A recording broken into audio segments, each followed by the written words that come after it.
By 9 o'clock on a gray Thursday in January, a man I had promised to love was going to stand in a courtroom and tell a judge that I had abandoned my own daughter. He had witnesses, he had a thick binder with colored tabs, and he had our little girl, 6 years old, believing a version of the last year that never once happened. The hardest part, the part I still turn over at night, is that for one long moment I understood why everyone in that room believed him. To tell you how I got there, I have to go back to the morning I came home, and my own child stepped behind her father's leg when I said her name. My name is Maura Vance. I was 44 years old that winter, and I had spent 22 years in the United States Army, most of them as a logistics officer. By then, I carried the rank of major. I know how that can sound when a person says it out loud, so let me give you my husband's version instead, because his version is the one most people believed. Trent liked to tell our friends that I pushed paper, that I counted boxes in a warehouse while braver people did the real work.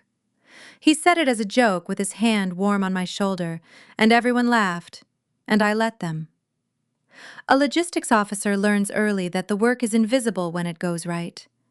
Nobody thanks you for the fuel that was already there, the water that never ran out, the parts that showed up before the machine broke. They only notice you when something is missing. So I got used to being the woman who did the boring thing that kept everyone else alive, and I stopped needing to be seen for it. That habit, the not needing to be seen, is the thing that almost cost me my daughter. We met when I was younger and softer at a friend's wedding in Tennessee.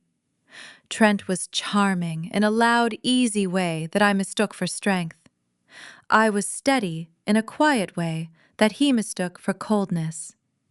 For a while, those two mistakes fit together well enough.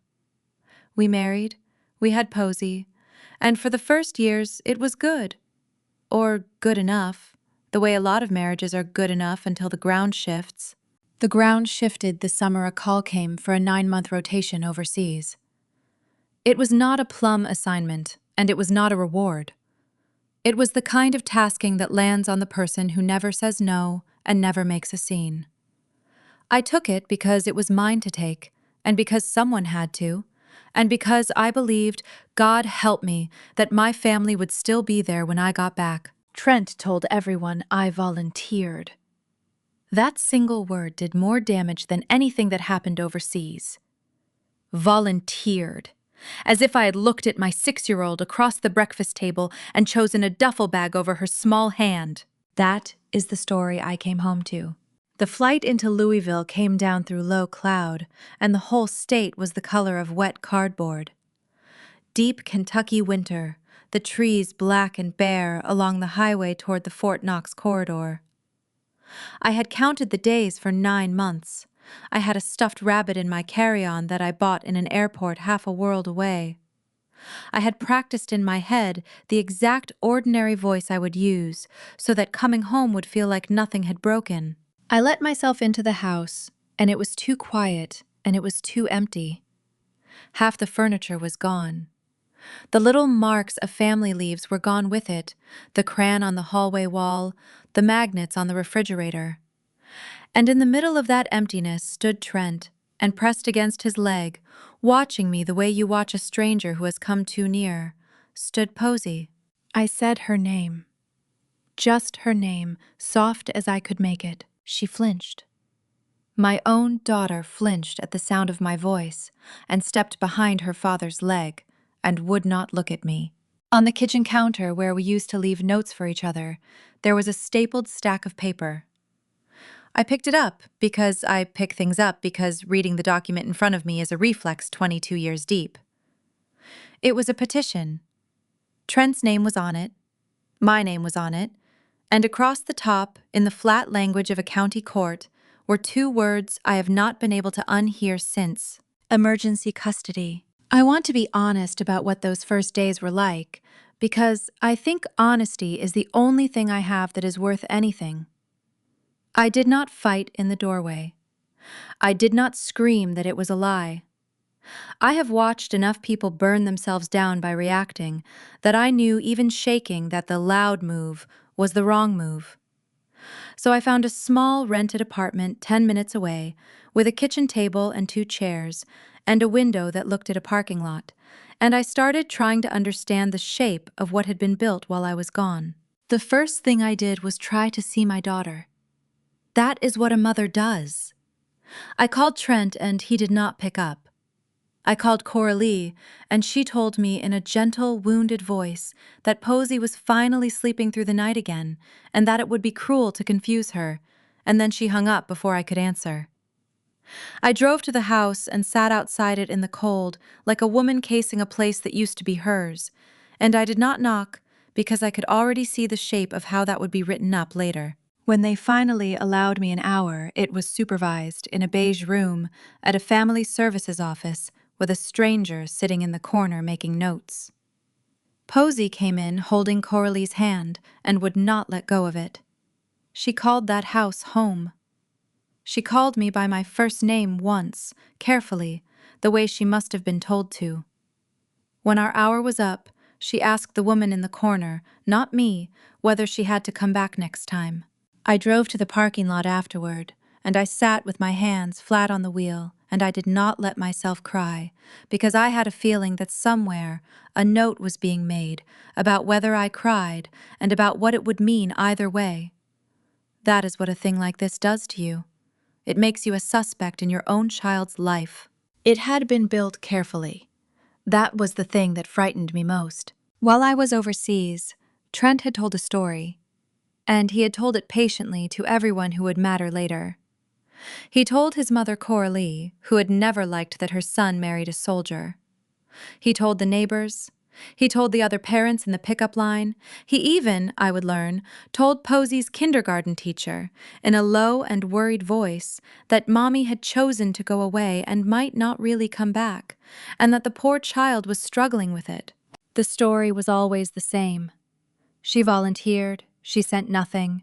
She is basically a stranger to that little girl now.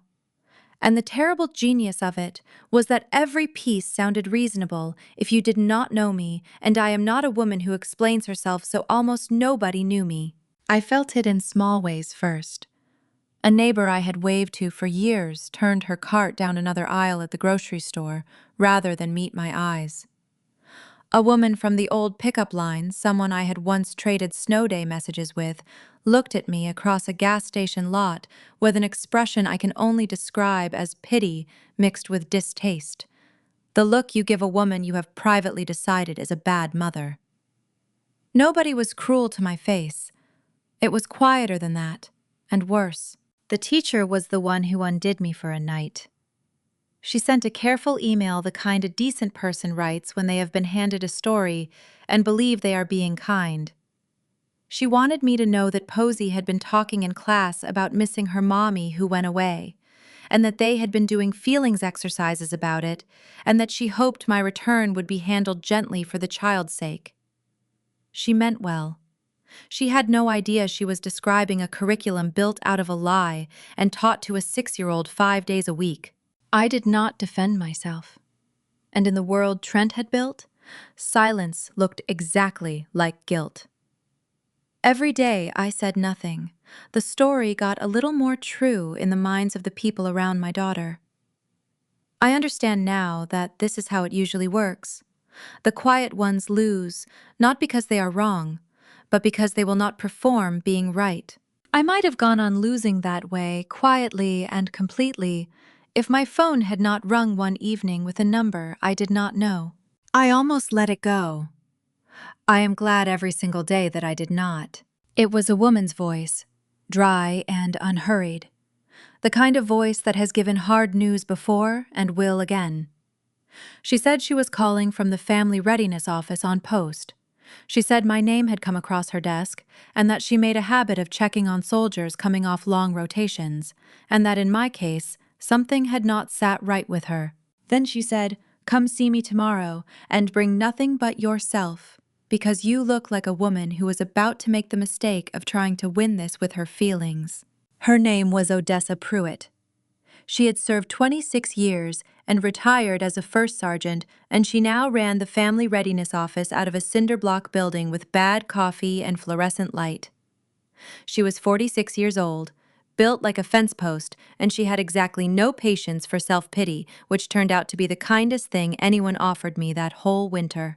I found out later that Odessa had been through her own version of it, years before, on the other side of a different courthouse, and had lost more than she would ever say. She did not tell me that to make me feel less alone. She told me nothing about it at all. I only knew because another woman in the office mentioned it in passing, the way people mention the thing that made someone hard. Whatever it had cost her, she had turned it into this: a cinder block room where she caught soldiers in the exact moment I was in, right before they set themselves on fire, and she talked them back down onto solid ground. I sat across her desk, and I did the thing I had promised myself I would not do.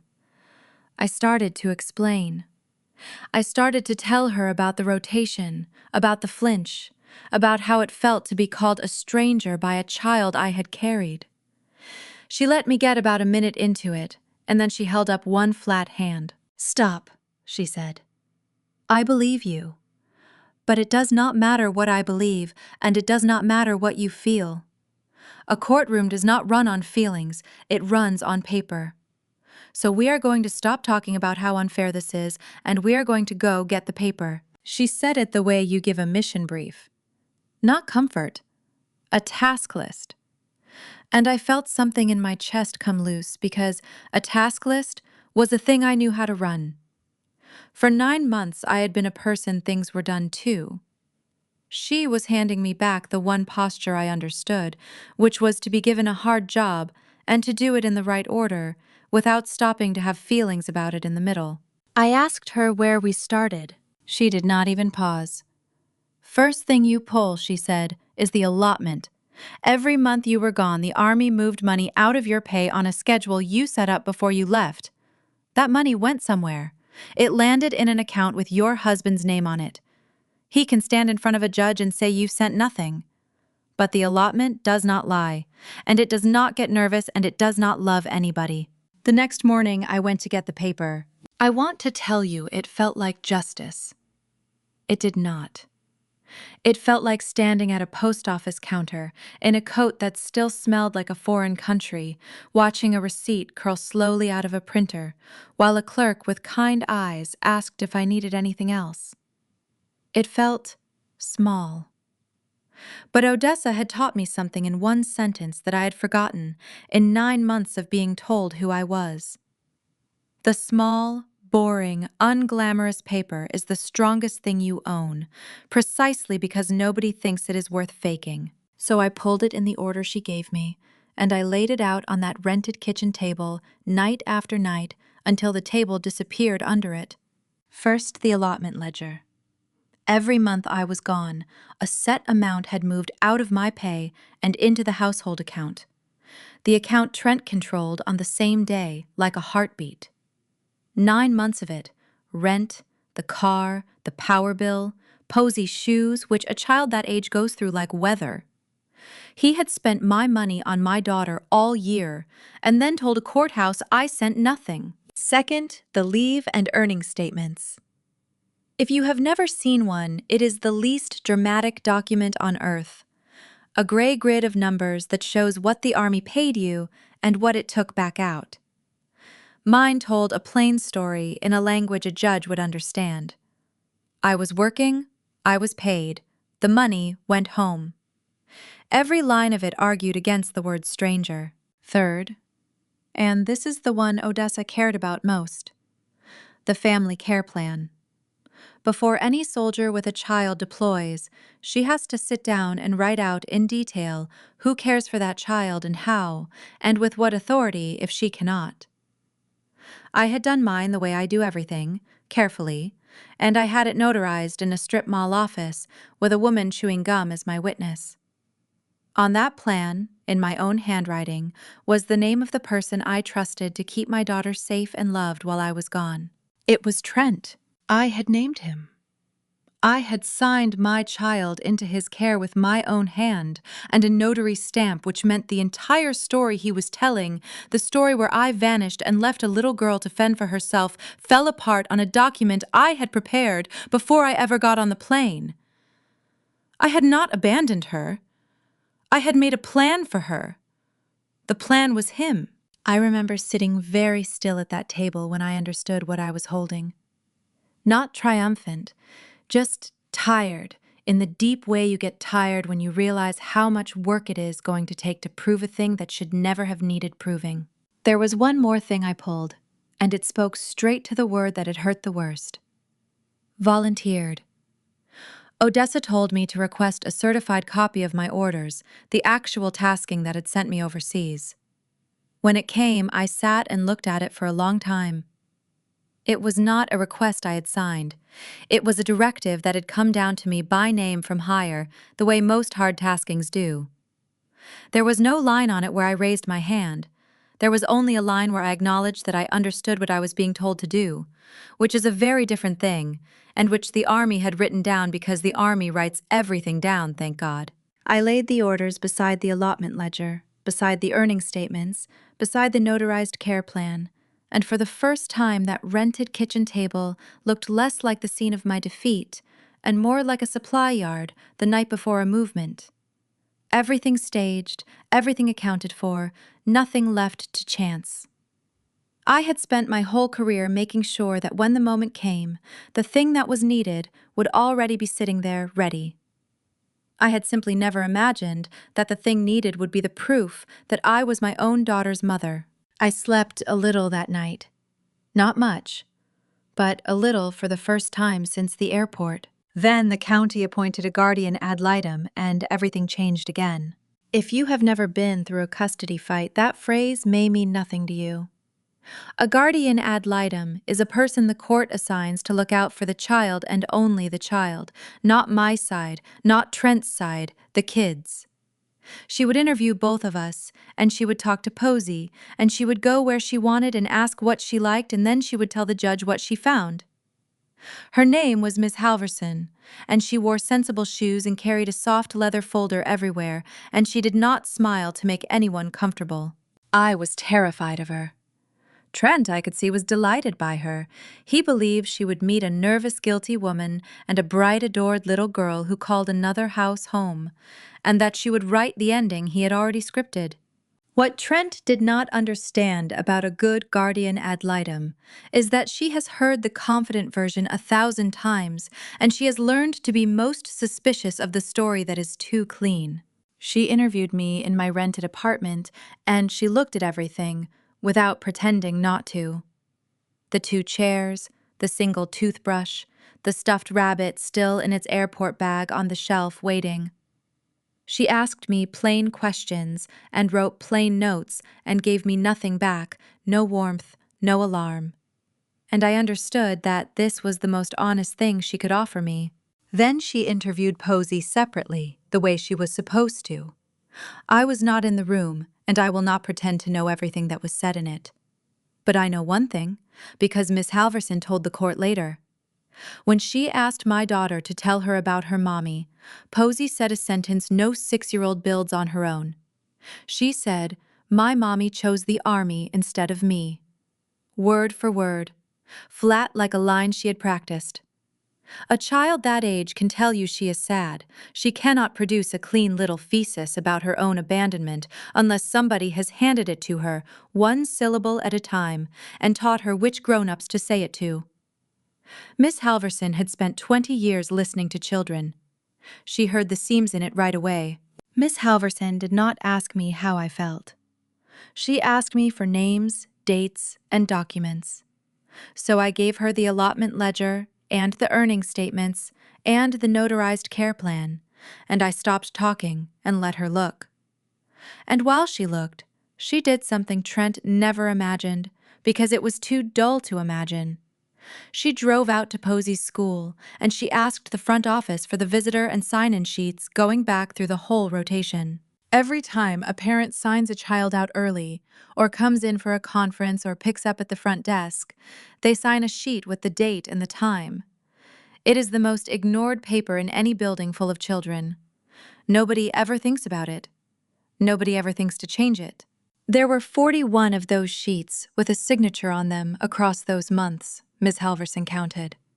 And when she laid them next to Trent's story, A crack opened that would eventually swallow the whole thing, because the sheets told her not only who had been showing up, but something colder underneath. Somewhere in those visits, someone had been sitting with a 6-year-old, patiently teaching her a version of the year that the calendar itself would not support. Miss Halverson closed her soft leather folder, and she said she would be filing a report, and she left. And 2 days later, Trent's attorney filed a motion to have that report thrown out before the judge could ever see it. That was the moment I understood they were afraid of the paper too. Now the fight was not about whether I would see my daughter on weekends. Trent's lawyer had asked the court to move fast to grant emergency custody and settle the question before the guardian's findings could land. If that motion went through, the story would become the outcome, and the outcome would become the truth, and Posey would grow up inside a lie about her own mother that no ledger could reach. Trent's side pressed harder as the paper piled up, which I have since learned is exactly what people do when they feel the ground going soft under a lie. His attorney sent letters. He suggested in careful lawyer language that a reasonable woman would settle quietly rather than drag a child through a hearing. He hinted that if I insisted on going forward, they would put Posey's own words in front of the judge, my daughter's coached little sentences, and let the whole room watch her say them out loud. He knew what that threat did to me. He was counting on it. Coralie called once too, in that same wounded voice, and told me that if I truly loved Posey, I would stop all of this and let the child have some peace. She almost had me. That is the thing about a good lie, told by people who believe it. From the inside, it does not feel like a lie at all. It feels like every reasonable person agreeing that you are the problem, and it is very, very hard to keep standing in a room where every kind voice is telling you gently to sit down. I had one night where I nearly gave it all away. I sat at the table with a settlement Trent's side had offered, a document that would have handed him primary custody in exchange for peace, for supervised afternoons, for an end to the thing that was clearly frightening my daughter. I told myself a mother who loved her child would sign it and spare her the war. I called Odessa at 10 at night, ashamed, with the pen in my hand. She let me talk. Then she said one thing. If you sign that you are not sparing her, you are teaching her that when someone tells a strong enough lie about you, the right thing to do is agree with it. Is that the mother you carried her across the world to be? I put the pen down. In the morning, I drove to the courthouse and told them I would see it through. The hearing was set for a Thursday, in the deepest part of winter, and I laid my daughter's small pink backpack by my own door the night before, the one she had left behind, and I did not sleep at all. The county family courthouse was a low brick building with salt tracked across the floor and radiators that knocked like someone wanted in. I wore my service uniform that morning, not to make a speech with it, because I had already decided I would say as little as a person can say in a courtroom, but because it was the truest thing I owned, and I wanted to be standing inside the truth when the lie got spoken about me one more time. Trent came in looking like a man who had already won. His attorney was polished and calm and carried a thick binder with colored tabs down the side, the kind of binder that is built to look like proof from across a room. They had witnesses. Coralie was there, dabbing at her eyes. A neighbor was there to say she had never once seen me at the house. The story had a cast now, and every one of them believed it, and I could not entirely blame them, because they had heard it every day for 9 months, and they had heard nothing at all from me. The judge was a woman named Aldous. Silver hair cut short, half glasses, a stillness to her that I recognized because I had spent my whole career around people who had it. I learned only later that she had served 8 years in the Army Reserve before she ever went to law school. That morning, I knew none of that. I only knew that she watched everything and hurried nothing, and that when Trent's attorney began, she let him go a long time without a single interruption. He was good. I will give him that. He walked the court through the binder, tab by tab, and he built a woman out of it who I would not have wanted near a child either. A woman who left. A woman who sent nothing. A woman who came home a stranger and now wanted to disrupt a little girl who had finally found some peace. He gestured at me sitting straight in my uniform, and he turned even that against me. "Look at her," he said. "She could not even come to family court without the costume. That is who this has always been about. Her." Then they put their witnesses up, and I had to sit and listen to people I had once cooked dinner for describe a woman who did not exist. Coralie took the stand first, and she was good too, in the way that grief makes people good.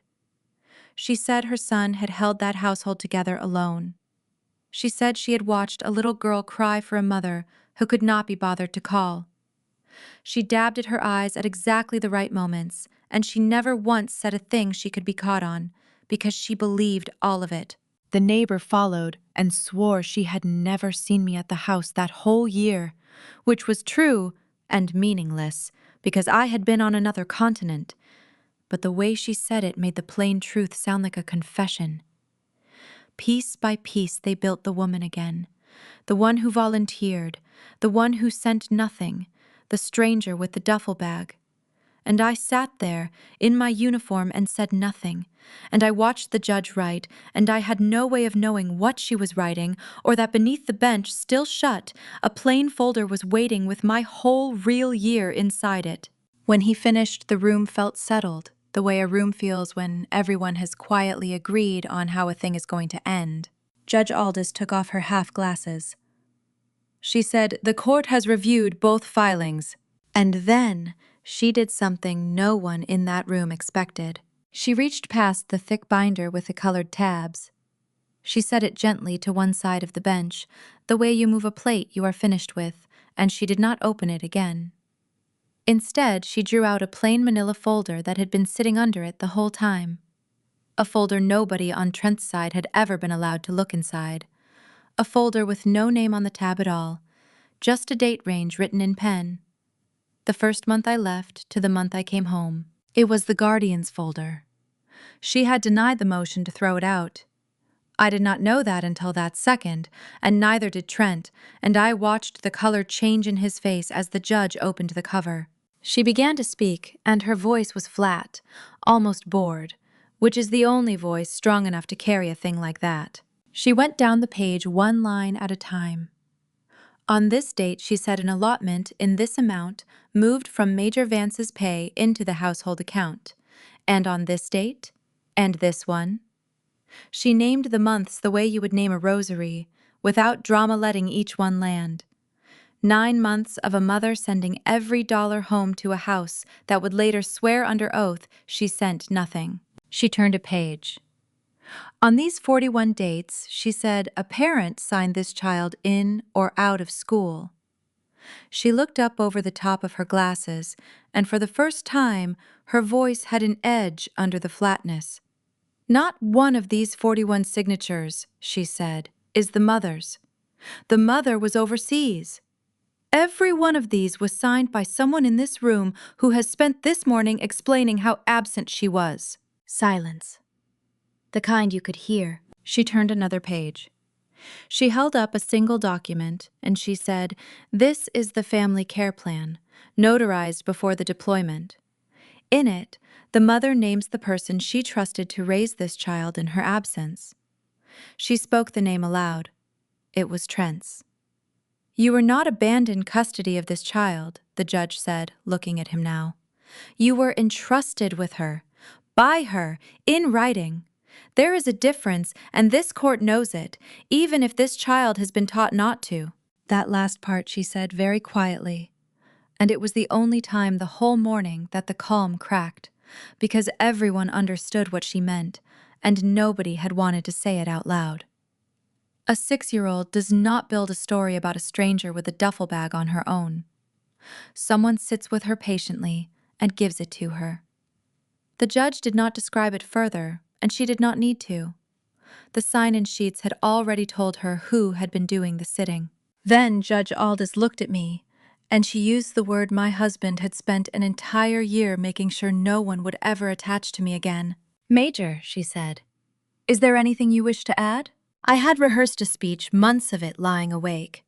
Every unfair thing, every cruelty, every night. And sitting there, with the paper already having said all of it better than I ever could, I found I did not want any of it. No, Your Honor, I said. I think the folder said it. She almost smiled. She did not, but she came very near to it. She granted me primary custody that morning.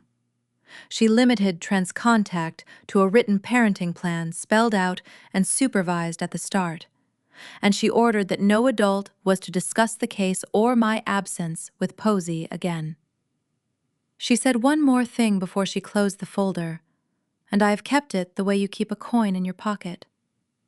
She said this court sees a great many people who are very good at telling their side. It sees far fewer who simply keep the paper quietly for years, in case the day ever comes when the truth has to stand on its own. Thank you for being the second kind. Then she closed the plain folder with the date range on the tab, and it was over. The clean part is that it truly was clean. There was no scene in the parking lot, no shouting, no revenge. Trent did not get some terrible thing done to him. The truth simply arrived on time, the way I had spent my whole career making sure things arrived on time, and it did the work all by itself. Posey did not come home to me that day, or that week. A child does not turn back around the moment a judge signs a page. It took a spring. It took a summer of short, careful visits, of me learning to be patient in a way the army never taught me, of not making her choose, of letting her flinch and staying anyway, until the flinching stopped.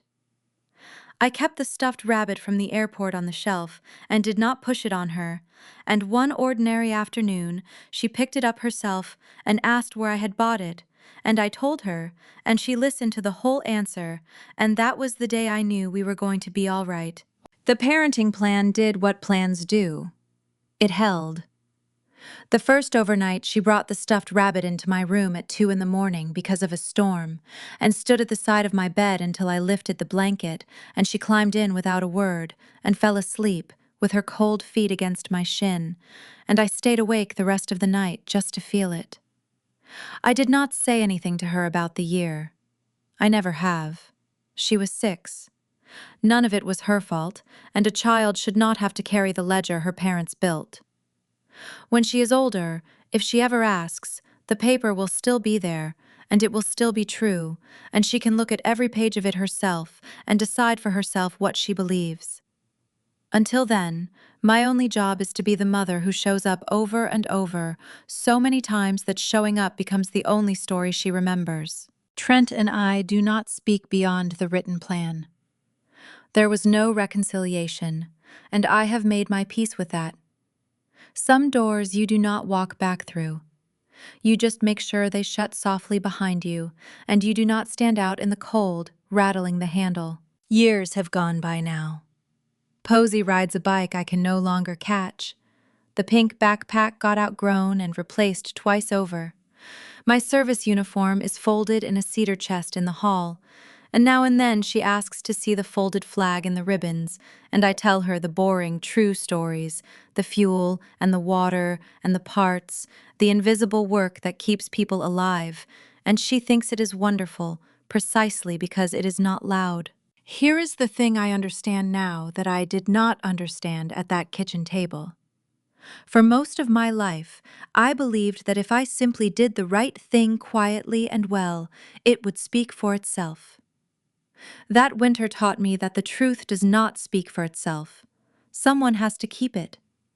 You keep it in ledgers and sign-in sheets and notarized plans and boring gray paper, not because you expect to be doubted, but because the people who love you deserve to have you provable when the day comes that someone tries to erase you. Being seen for what you actually did is not vanity. Sometimes it is the last shelter you can build for your child. I did not win because I was cruel, and I did not win because I was loud. I won because on the worst day of my life, someone opened a folder I had spent years quietly filling, and every single date in it was true. If this story reached something in you, Share it with someone who has been quietly keeping the truth and waiting to be believed. And if you would like to sit with more stories like this one, I would be honored if you stayed a while and joined me again.